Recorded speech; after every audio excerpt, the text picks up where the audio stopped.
What's up, you guys? Today is going to be a new video of news and speculation. This one is going to be about Marvel's Avengers Next Gen release, may be happening soon.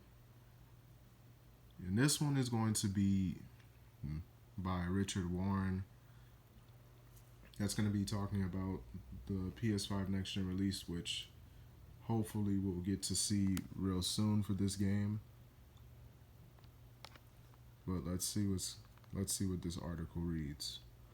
Marvel's Avengers is quickly approaching its next war table, and with confirmation that PS5 and Xbox Series X versions of the game will be discussed, it seems like it will be a big one. However, Marvel's Avengers fans may be seeing the next generation release date that is sooner than expected.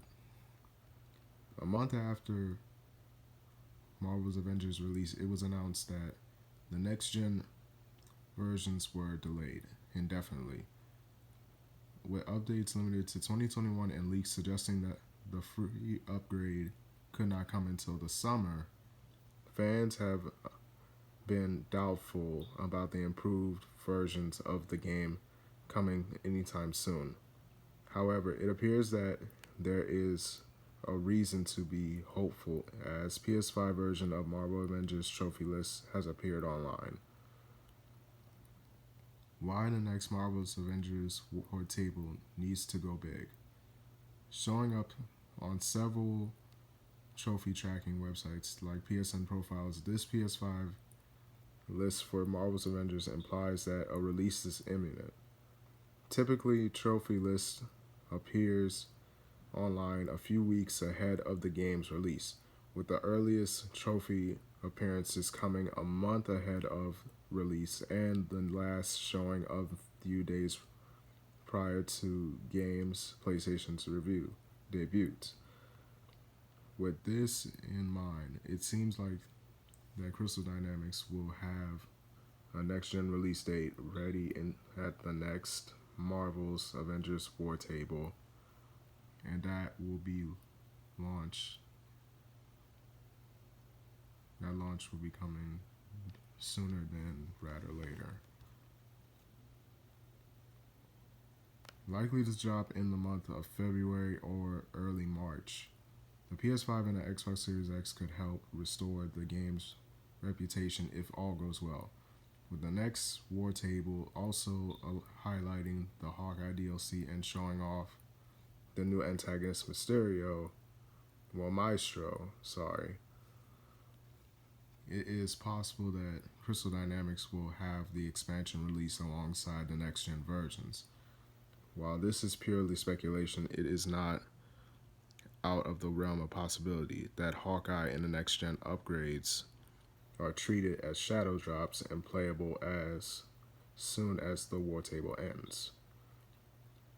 Regardless of when exactly the next gen versions will arrive, though the launch date certainly seems to be coming sooner rather than later. For any Marvel Avengers players interested in what the trophies will entail, players can expect to have same series of objectives to complete once again. A separate version of the original trophy list, players can earn the same trophies and achievements again with no new objectives added to the lineup. It is currently unclear if a cross-save feature will automatically unlock all the trophies like it has with other cross-gen games. Regardless, it seems like Marvel Avengers have a reason to be optimistic about the month of February. While it is unclear Hawkeye and the incoming next-gen upgrades will save Marvel Avengers, they are a solid step in the right direction. Okay. Now, I'm not the person to put negativity on this channel, but at the end of the day, this game is gone. This game is gone. I'm not going to sit there and sugarcoat this game. It's gone. Especially, I can say this, I give this DLC at least a little bit, maybe an hour of its release, and people will probably see that there's the same mission objectives again, like in Kate Bishop's DLC. But other than that, this DLC, the only reason why this DLC would be hyped up is because Maestro Hulk is in it. Without Maestro Hulk, it wouldn't even be a thing. Because literally, this DLC has only one person in it, so I don't see what's the big deal in it. All you're gonna be fighting is AIM robots, and who knows? This DLC may be solo, and Hawkeye may be in a dream during this coma by himself. So you may be playing by yourself. So basically, what I'm saying is that this DLC will not save this game unless it has 5 things that the players are asking for. 1, it has a different mission objectives. 2, you actually get to have a decent story lore and a good story to help drag the players in. And 3, he's not the same like Kate Bishop is. People don't want to see the same character have the same weapons. I could see, because Hawkeye is a swordsman and an archer and just an all-around fighter, but why not give him something else other than a sword? You already gave Kate Bishop her sword. She already has one. So what's going to be so different about Hawkeye? Like, it seems like Hawkeye is going to be like Black Widow, except with a sword and a bow. And he's probably going to have the same travel system like Black Widow has, where she can grapple up things. That's it. So I don't see what's the point of adding 2 archers in the game. I still disagree with this. Disagree with Crystal Dynamics adding this. You could have just put Kate Bishop in and then put Hawkeye as dead. That would have made more sense. Hawkeye should just be dead in this game. They should have made it to where he died 5 years ago.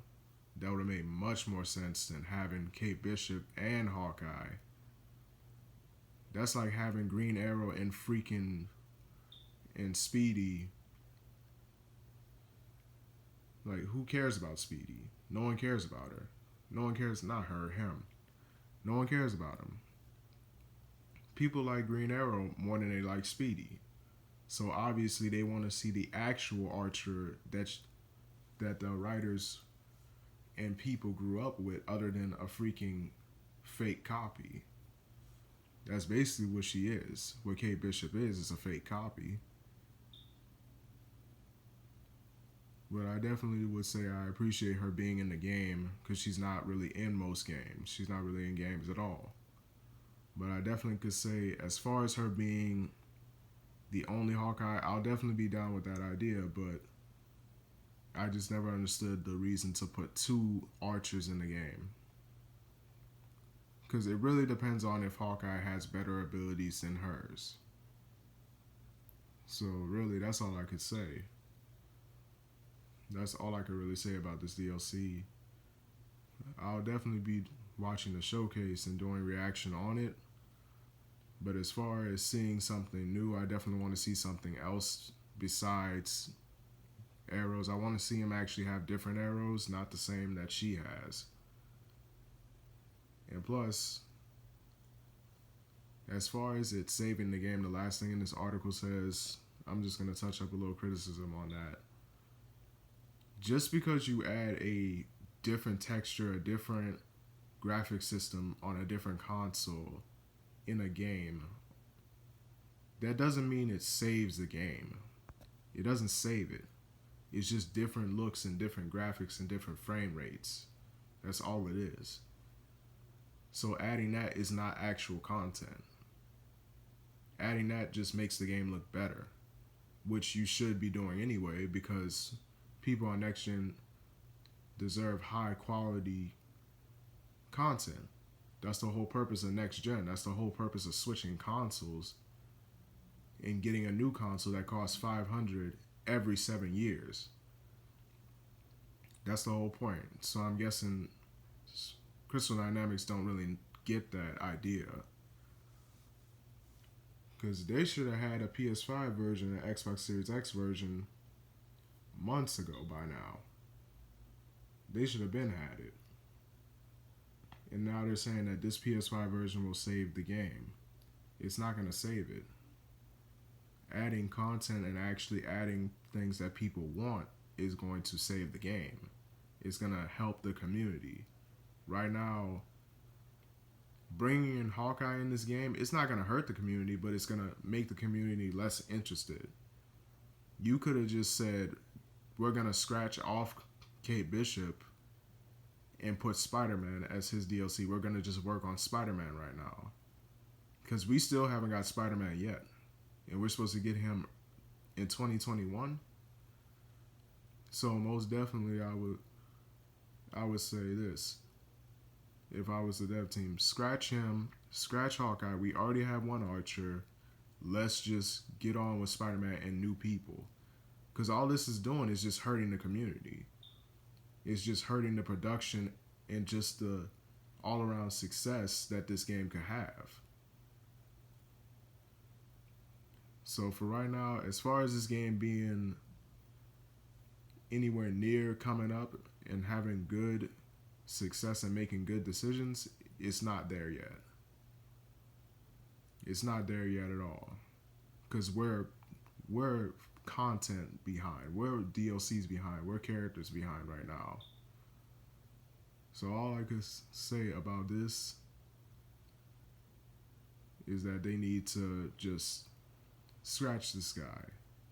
Once they make this guy in the game, put him in the game, work on Spider-Man real quick. Because people want to see Spider-Man. People don't want to see Hawkeye right now. We already got a second one. Now we're getting the first one. So that's it for this video. Let me know how you feel about this DLC and how you feel about this PS5 version. Do you really think it's going to change the game? Do you really think it's going to be successful enough to bring players back into the game with no content in it? So that was a good criticism given. Make sure you like, share, and subscribe. Turn on the post notification bell, and I'll see you in the next video.